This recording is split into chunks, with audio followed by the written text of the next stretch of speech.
Hi guys, welcome. My name is Amanda for those of you that are new here. For those of you who've been here before, welcome back again, and to friends and family, g'day. So, big shout out to all the new viewers and all of those that have been commenting recently. For those that are interested in participating in the 365 Pantry Challenge that I'm planning on starting on the 1st of January, welcome. And for those that would like to join and learn some more information about that, I'll share some more information over the coming weeks. Okay, so got my dough machine, going to be doing some bread, but I'm going to be making Vegemite Scrolls. I did have a viewer ask what we use Vegemite for. What do we use Vegemite for? Well, it's predominantly spread on toast as a breakfast instead of having jams or peanut butter.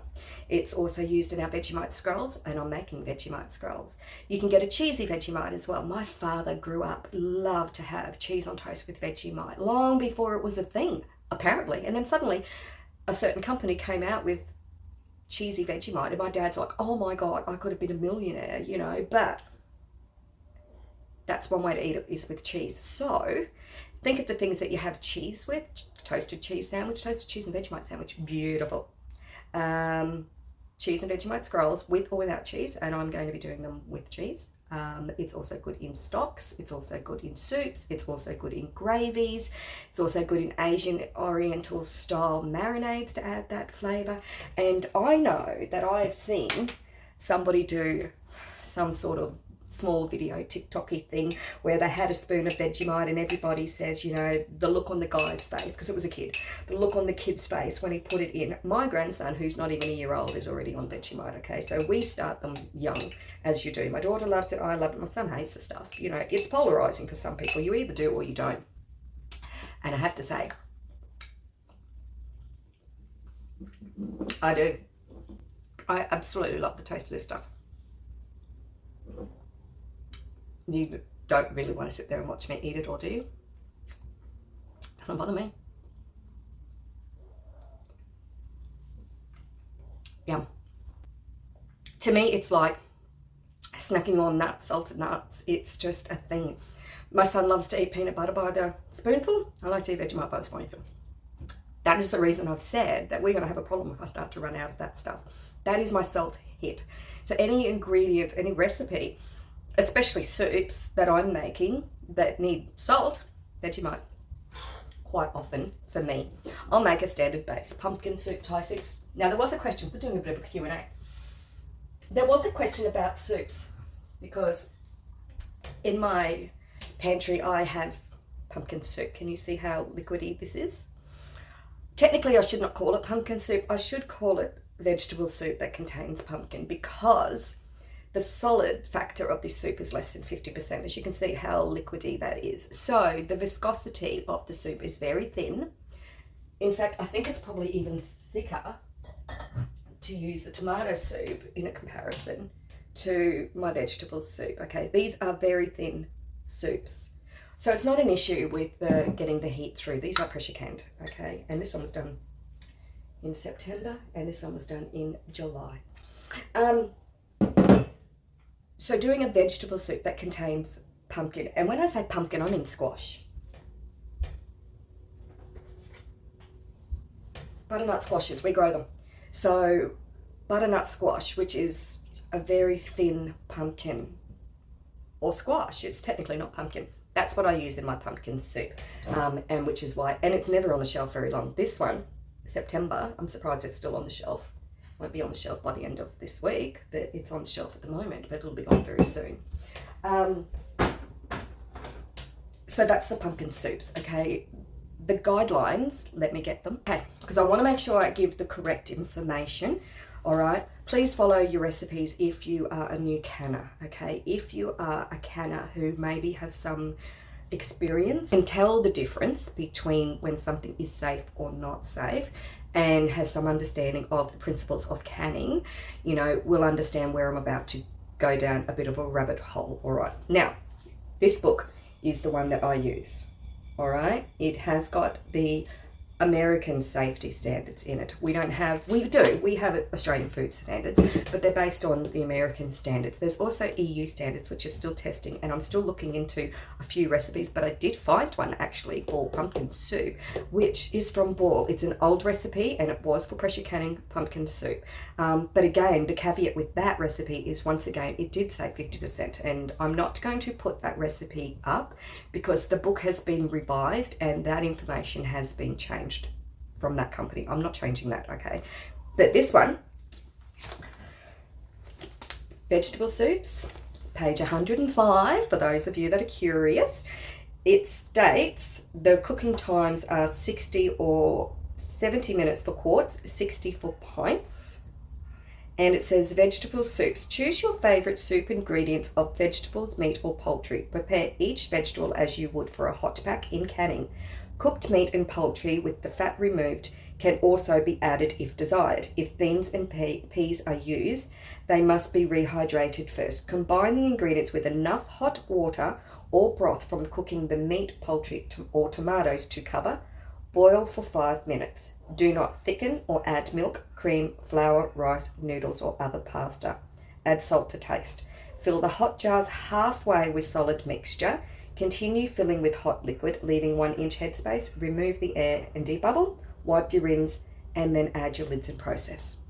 That's the instructions that I follow when I make those soups. Okay, so that is just a standard vegetable soup recipe using a vegetable stock.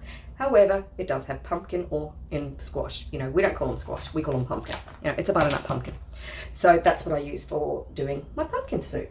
Alrighty, I'm following those directions, okay? Call me a rebel canner if you like. That's probably the closest thing I'm going to get to being a rebel canner, is following that information. I'm not going to go any further about other ingredients in it because I have cooked that soup before here. Alrighty, so going to do some Vegemite Scrolls. We're going to move away from all of that stuff. Vegemite Scrolls. I still love the taste of that Vegemite. Still want to put some more on another spoon and have it, but I'm not going to. It's really good with crackers, you know, as a dip. Just saying, you know, that's just what we do.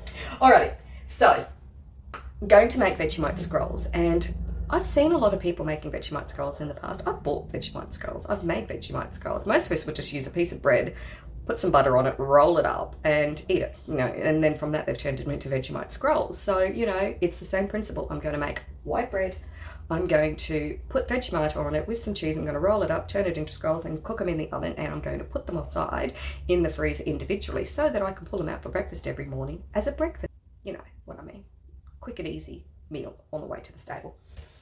So, I'm going to make some bread. I'm going to put these soups away and we're just going to make some bread. Alrighty, nothing unusual about that because I do make bread pretty frequently. Alright, so it's the same recipe that I've been using for some time. It works, my son loves it. I even did a wholemeal one. He loved that too. So, you know, when you get something that works, you stick with it. So that's my recipe. I'm not changing it. I don't even have it, well, I do have it written down, but I could just rattle off the recipe pretty simply. Alrighty, so I'm going to put together the dough and get that started, and then we'll move on to something else while it's fermenting in the dough bowl. Now, I must say, when I did see that little, I don't know if it was TikTok, YouTube, I don't know where it was. It came up on Facebook, I think it did. The teenager eating the spoon of Vegemite. The look on that young man's face when he put that Vegemite, it looked like instant regret. It really did. Unlike mine, which was just instant pleasure. Because I really do love Vegemite. So, you know, it surprises me. And by the way, no, we are not going to be using this jar to make, because it's all gone. Yeah, we won't be using this jar to make the Vegemite Scrolls. We'll be getting another one. But while the dough is beating away, I might as well finish it, because you can't waste Vegemite, okay? So you got to scrape every little bit out of the jar. So I'm going to finish that while we put the bread on. It's yum. Alright, we begin with water. Alright, so for my flour, because everybody's flour is different, but once you know your hydration amount for your flour, you can adjust it and then stick to the same amount. So for me, it's 350 mils. Then we need to have some sugar, some salt, some yeast, some flour, and some coconut oil. That's pretty much it. So I'll go ahead and add all of that to the bowl. I will add a link for those that have not seen this bread be made before, this is the white sandwich loaf that I always make. My son has tweaked this recipe repeatedly. So for his taste buds, it is 3 teaspoons of sugar, 1 heaped teaspoon of salt, because you've got to have salt as well, or you just have no flavour at all. Instead of using butter, I always use coconut oil, and I just use a tablespoon, or around 30 grams. So again, 30 grams of the coconut oil. That was 35, that's close enough. It keeps the bread nice and moist. So you kind of got to add some, or else you end up with a really dry bread. So that's my 600 of baker's flour. Cream of tartar is what I always add, because Mum always did. It was in the recipes, our old recipes, to have a teaspoon of cream of tartar. So I continue to do it. It's a habit. This is how I was taught to do it, just between your hands. Do the same thing with bicarb as well. Instead of getting out a sifter and sifting it, just rub it between your hands. Nothing special here. And then yeast. Now, I'm glad that I just realised as I opened the fridge, which is where I store the yeast, that I only have one of these. That's not going to work for the year's challenge. So, good thing we've still got a couple of weeks to prepare. That's all the ingredients. And then it goes into the mixer and let it do its thing. So, I'll just set dough, and I'm just going to knead that for 15 minutes, and I'm just going to start it. That's it. So as you can hear, it's not loud. When it first started, it was a little bit loud. But after the first couple of uses, perfect fine. Rightio, so we'll move on to what will be the Vegemite filling. So, to make the filling, we need some unsalted butter. No, that's a proper size Vegemite. And I need some Vegemite. So, let's get that ready as well. And then I'm just going to need some cheddar cheese. Now, I don't know about the rest of you. I'm pretty sure there's plenty of Australians that do it. But some people love it, some people don't. Some people have never tasted it. You're missing out. Making these scrolls is just equal to having Vegemite on toast in the mornings, but instead I've got the scrolls pre-made, which I'm going to be popping into the freezer so that when I'm heading down to the stable early in the mornings, I can just grab out a scroll, put it in the microwave quickly, or even into the oven to warm while I'm making bread. And once the bread's ready, I've got myself some lovely fresh Vegemite scrolls, but I don't have to make them from scratch. So it's a win-win. We're going to start with some unsalted butter, because the majority of times that I've seen this recipe, or a similar version of the recipe, is that they just spread the Vegemite straight over the top of the bread dough, and I always look at that and just go, yeah, no, there's a better way. So we need 120 grams of unsalted butter. Now, normally, people would have about a teaspoon of Vegemite on a slice of toast. You might double that if you're keen on Vegemite. I'll probably have a tablespoon of the stuff. But either way, we're talking maybe 5 or 10 grams. So again, we're going to times that by 10, and we're going to do the same, 120 grams of Vegemite, see what that looks like. Isn't it beautiful? Yeah. Alrighty. It's just, it is. This is the spoon that I use for the coconut oil, okay, guys? So don't worry. It's good. Alright, let's zero that out.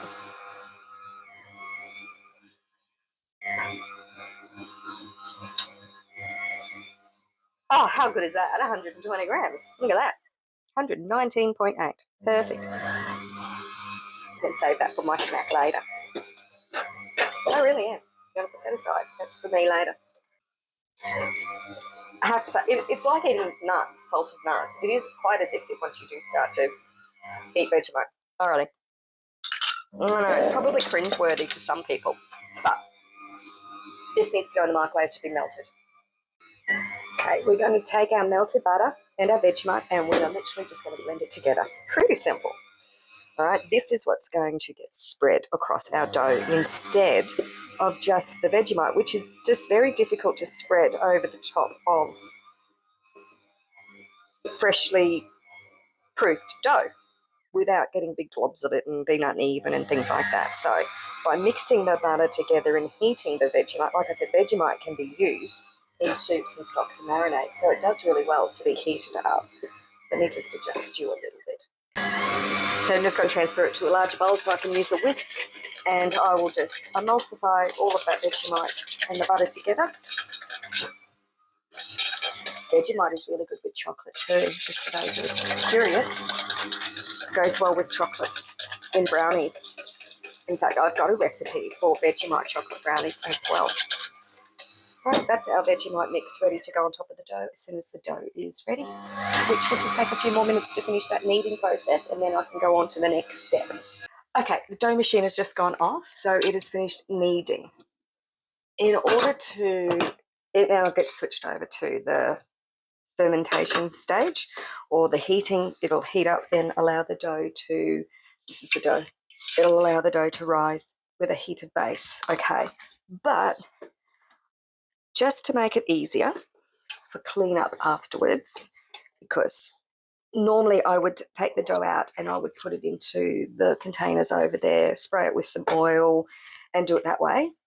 So what I'm going to do is, I have been doing this recently. I have been taking out the dough, removing the dough hook, which is what I've just done, taking out the dough hook out of the machine, taking out the dough, just like so. Just doing a couple of really simple rolls, nothing special, just making it so that it's easier to handle it by putting a bit of tension on the dough. Same as I always do, but more importantly, I'm going to spray this with some oil.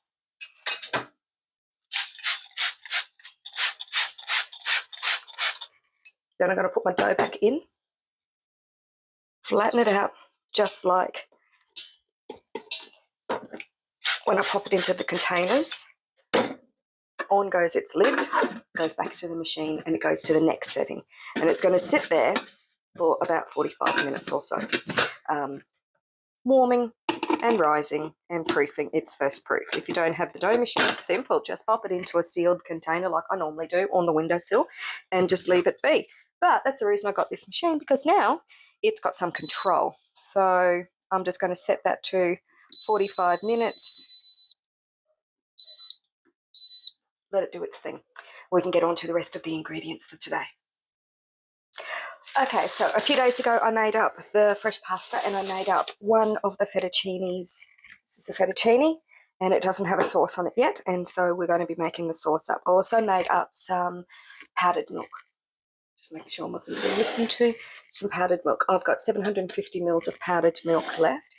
A while ago, I made up an Alfredo mix in the jars, and so this mix I will put a link to on in the description. So it's a combination of ingredients from the shells. Normally you just need to add water because there is milk powder in this as well. So this is going to be a very creamy Alfredo mix because I'm going to be adding it to milk instead. So for my mix, it's half a cup of powder to half a cup of liquid. And normally it's just water, but I'm going to be using the milk, like I said, and you just heat it up. So if you're doing it with water, you can boil the kettle and just add this to boiling water. But, you know, I've got the milk, so it needs to be used. So just making sure no one's listening. It's going to heat up this milk. So I've got 3 cups of milk. So I'm going to need 3 cups of this powdered mix as well, which is the Alfredo. And then I'm just going to add some additional mozzarella that's in the fridge. And then that will be my cheese sauce. So it's just going to be a straight Alfredo pasta mix. And I'm just thinking, because I've got cooked chicken in the freezer, I might get out one of those and we'll add the cooked chicken to this mix as well. That way I'm rotating my freezers and put the fresh chicken into the freezer. That way I've got chicken for later on. Okay, so that's our milk coming up to temperature. This is really simple. And then I'm just going to add my powdered Alfredo mix. I've added just a little bit of white pepper. Just turn the heat off because the milk's quite hot. Give it a stir and it thickens. Just going to let that cook simmering just for a minute, just to cook out the raw flour flavour before I add the chicken. Ow, I've got some bacon as well in the fridge. I'll grab some of that as well. So I've just added 100 grams of bacon. Just going to let that infuse with that cheese sauce, which is thickened up really well. And then we just need to add the chicken, and then this can get poured over the top of the fresh pasta. That bacon was what my husband had picked up, and he paid $3.18 for a kilo of it, so not expensive. It was just 100 grams, so what's that, 31 odd cents? Yeah, nothing. Alrighty, that's all done. Now the Alfredo pasta mix contains butter powder as well as dehydrated cheddar cheese powder, which I had to purchase that online as well, and now have that in the stores for using just to make up quick meals without needing to keep cheese in the fridge. Now, while that sauce is still hot, I've got 120 grams of the mozzarella cheese left over from when we made the previous pasta fresh without using the powdered cheese mix. So I'm just going to chop this up, and I'm just going to mix that through while the sauce is still hot, just so it melts through as well. And then I'll have my son do a taste, because this contains both bacon and an awful lot of dairy. I'll get him to taste it, and he'll let me know whether or not he wants me to add anything to it before I then add the chicken. The chicken I'm going to be adding is shredded Costco roast rotisserie chicken. So at the time I bought them, they were $7 each. They just increased their price. They were $6, but they just increased them to $7. So what I've shredded is one whole chicken, and I'll be putting that in as well. So I normally would do half a chicken, but I would also add vegetables. And because I'm not adding vegetables this time around, and the chicken does need to be used, it's been in the freezer now for probably 6 months, and it is cooked chicken. So I'm going to get it out. It'll free up some space. Like I said, I've got a full roast fresh chicken in the fridge that I need to debone, and need the space in the freezer for fresh chicken meat more so than previously roast chicken meat. And I do still have some roast chicken meat put aside as well if needed. But I've also got chicken in jars, which is basically the same thing, shredded chicken. All right, that's all melted through. So I'll get my son to come out and give this a taste and see whether or not he wants me to add anything extra to this. All right, I've just added some all-purpose seasoning. I just wanted some extra salt. So those that have eaten Costco chicken know that this is reasonably bland, so that's why the sauce needs a little bit more salt as well. If the chicken was well seasoned, then I wouldn't have needed that. But, you know, it's not expensive. Rightio, that is our chicken. Just mix that through.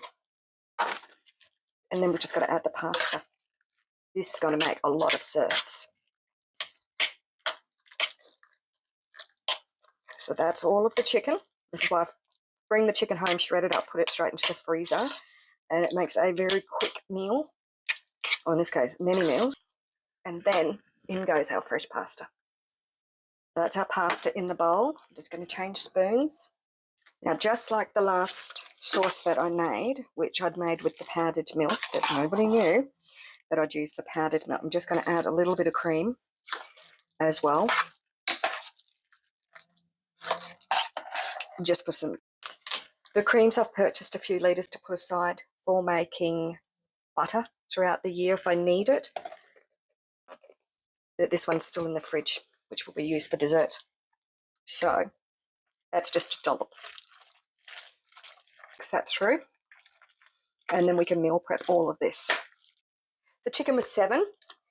The pasta was 50 cents when I've made my own pasta. The bacon was 50 cents, so we're at $8. What else have I added to this? The milk, I think that was $1. They're about $9. And then the cheese mix. So maybe we'll say $12. And that's been pretty generous with the price of the cheese mix. Maybe $12 for this whole pot, which is going to go a long way. These are getting chopped up a lot more than I normally would. Let's just say that. I wouldn't normally put as much into these containers. I want it eaten. I don't want it left for extended periods of time.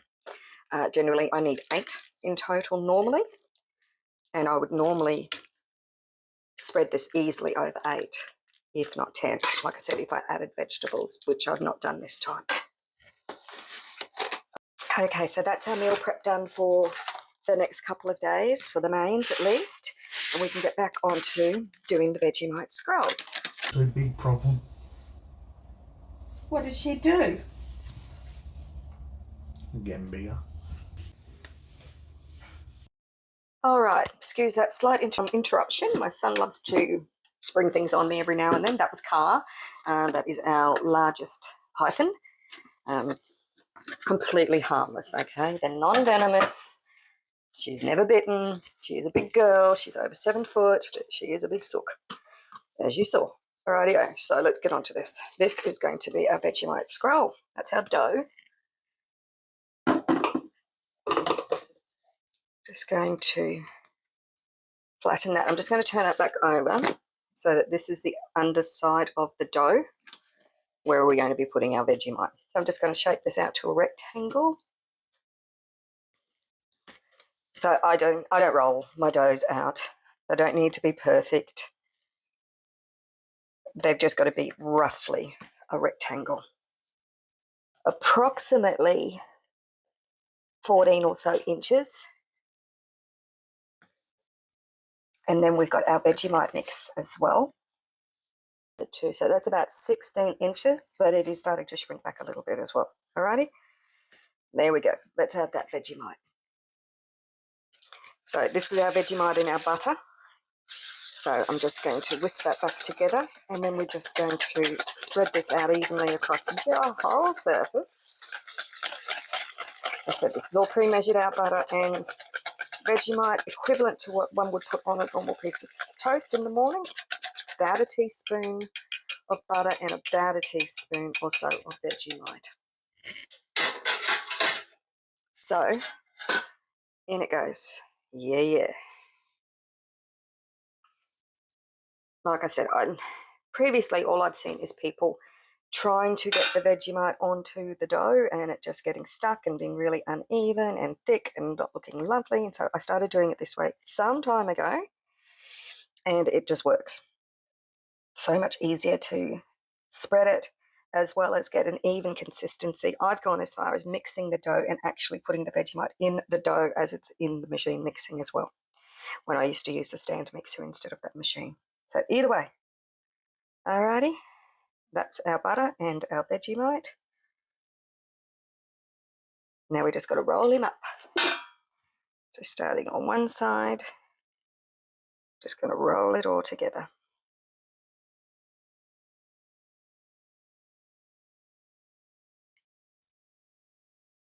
I mean, if you just want to do, this is where I'm going to stop and get the cheese. I've got 12 slices of cheese. So the first bit doesn't need the cheese.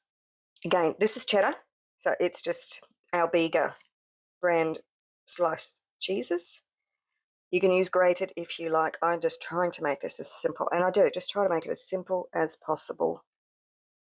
So I'm just going to lay out, pull out 12 slices. Should be ample. Again, no cheese on the end, because we don't want the cheese to ooze out everywhere during the cooking process. Now we can tuck up the cheese into the bread, like so, and continuing to roll. Putting some pressure on it as you're rolling it, but not too much. This is a very soft dough. Okay, almost to the end, and just bringing all of that together to get that Vegemite and butter on the inside, preferably as much as possible, before we have to slice it up. I mean, obviously there's going to be some spilling out, but that's fine. Alrighty, now we just need to cut this evenly. So I'm just going to use a pastry knife. Just going to cut that very end little tidbit out of the way, and then in the center first, and then half of that, and then half in each one as well.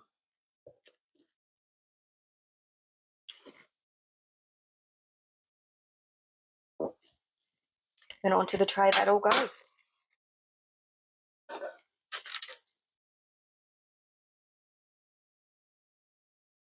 Vegemite Scrolls, and they are delicious. So,